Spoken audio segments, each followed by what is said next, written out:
Stay connected. Make sure you hit the subscribe button. So thanks for showing up to this community stakeholder meeting. We're going to present currently where we are with the ARPA plan, with the ARPA funding. But really every 6 months or so, part of the plan is we have to gather some feedback from different stakeholders. So we've already met with the teachers.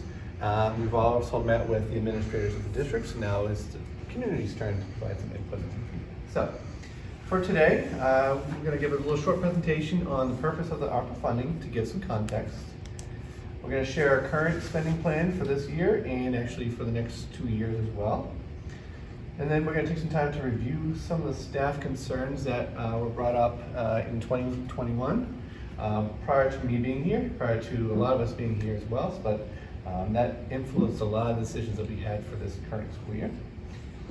And then discuss some of those major focus areas for the ARPA spending, particularly the health and safety, social emotional learning, and academic learning. Then at the end, we should have some chance to give some feedback about where we can progress with where we are with this spending. So a little bit of background. This was signed into law on March 11th, and these are part of the ESSER funds. So we had GEAR, we had CARISA, now we have ARPA. So it's a bundle of funds that was provided by the government to help students in schools.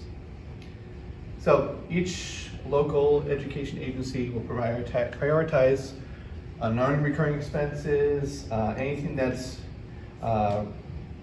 evidence-based strategies for meeting the students' needs for social, emotional, mental health, and academic needs.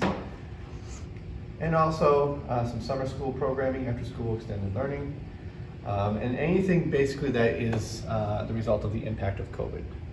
Our 90% allocation is just under $5.7 million, and that's to be spent over the course of 3 years. The other 10% was given to the states to allocate to different, so the city of Cortland got some of the 10%, but 90% was given just to school districts. And they must be expended before the fall of 2024. So this funding stream from the government has provided some unique opportunities. First and foremost, we want to make sure we're meeting the needs of the students and the staff of the district. Particularly, we focus on the SEL learning, the academics, and the PPE and cleaning supplies. So there's a lot of increased need for sanitation.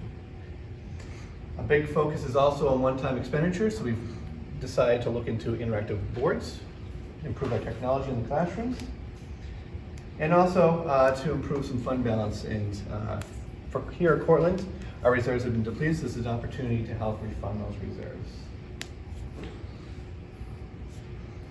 And also to provide regular opportunity, regular times for the community to provide opportunity. So here's our current spending plan. And this will definitely change based upon the feedback that is provided. So as you can see, we have about 1.695 million planned for this current year for what we submitted to the state. We currently have a plan for 1.2, so we still have a little bit of room to grow for this year. But the next 2 years, those are up to change. So right now, salary professional staff and support staff, we did add some new positions. We added some aides. We added a head teacher. Next year, we're going to be adding an administrative intern for Barry Schools. And also for equipment, we are looking at the interactive whiteboard. So right now it's $1.5 million for that. Purchase services is where the PD is. Supplies and materials, also part of PD, and also the cleaning supplies. And then whenever you tie salaries, you usually tie benefits as well. So I'll turn it over to Amanda, who's going to share some of the concerns that were brought up by staff. All right, so I'm Amanda Neal, Director of Curriculum and Instruction, and I've been involved in this based on the nature of purchasing supplies to support students, curriculum, professional development, conferences to help us support the needs of students in specific areas related to ARPA. Some concerns that we heard from our staff regarding our students as they've come back from either remote learning or the couple of years that we've had that are very unique is that our elementary students entered the school year with gaps in their reading skills. They struggle to self-regulate and stay focused in class, and there's been an increase, it seems, an increase of students in crisis in our schools, and that it's more challenging to engage students in class and the stamina to be able to pay attention is lower now this year. So those are some struggle areas. So we did work to focus our spending around those areas so far this year. So these are just a few examples. We tried to really organize this in two big buckets. One is social emotional learning, as you heard SEL throughout the presentation. So some of the items that we've purchased and professional development that we've purchased to support our children in their social emotional learning. We've purchased some trauma-informed professional development, specifically at Berry Primary. We've had a few sessions there, and we've also invested in that for our entire staff on the most recent staff development day. We continue to seek those opportunities for our staff. We've done some book studies in this area. We've purchased materials for common corners and fidgets and hands-on tools to help students, sensory materials and things of that nature. We're also providing training for our counselor team and social worker team. We've also purchased training for our administrative team to be able to provide a multi-tiered system of support, and we get coaching through that opportunity. For academic learning, that's our other bucket that we talk about, and making sure that we fill those gaps that are due to the absences and things that have happened in the last couple of years. We've invested heavily into codable text libraries, K4 level, hands-on learning initiatives in both ELA and math, conferences for staff. The Promethean pilot boards have been purchased. We're looking at piloting other boards as well when it comes to the interactive boards, but that's something we've already started. So we'll continue that purchasing. I mentioned the hands-on, some new reading materials in terms of the Amplified digital reading platform. It's a nice tool for us to use no matter whether we're remote or in person. So it's been a great purchase for us, and some intervention tools as well. For professional development, I just wanted to break out some of the conferences that we've been able to send teams to this year, which has been awesome. We went to Professional Learning Communities Grading Conference with a group of secondary teachers in the fall.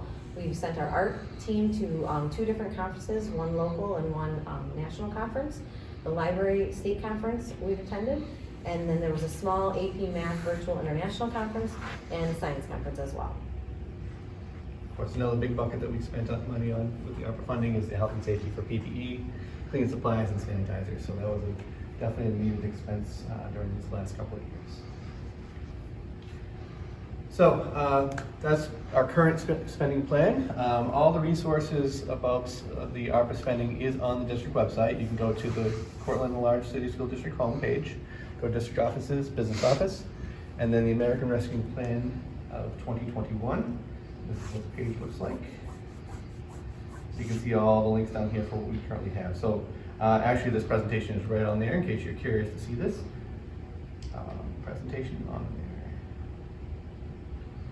there. Okay. And as we go through these next couple of years, we will continue to update this page with anything that is added. So, this time I'm going to turn it over to community and see if there's any input that you can provide. So, in particularly, looking at what we have current in our plan, is there anything we can revisit within our current plan, expand upon, and is there anything we can supplement? So, that's our presentation.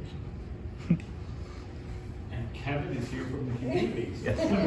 Excellent. Any ideas or thoughts? Or maybe, I mean, maybe you could share any ideas or thoughts that you might have, and maybe other things you've heard from other districts. Chris and Amanda might also be able to share some of the thoughts that we've heard, you know, from our teachers and staff members. Personally, for me, I don't have any. I'm looks pretty straightforward, and Yeah. I'm good with it. Yeah.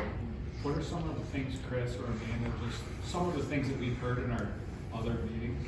I think the need for SEL has been emphasized quite a bit with our teachers. I think when we met with the staff group, we expanded what those things may be and may look like beyond where we are now. So it was great to know that we're in the right direction with that, and then what additional items and training maybe we might need. Social emotional, one big bucket. Yep. That was really emphasized as a big one.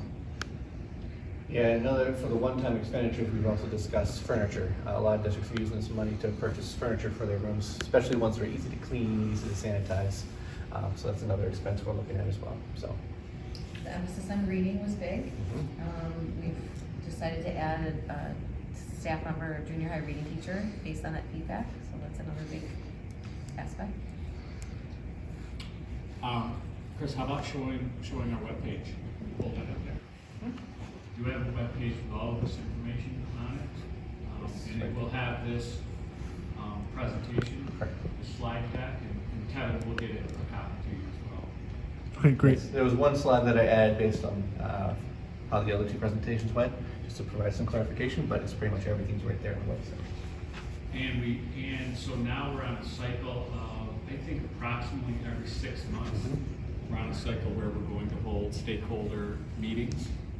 And so we'll have, same as we did before, we'll have staff meetings, then we'll have community meetings to continue to solicit community feedback on our plans. Around September, October-ish, that's the next round of feedback that we're going to do.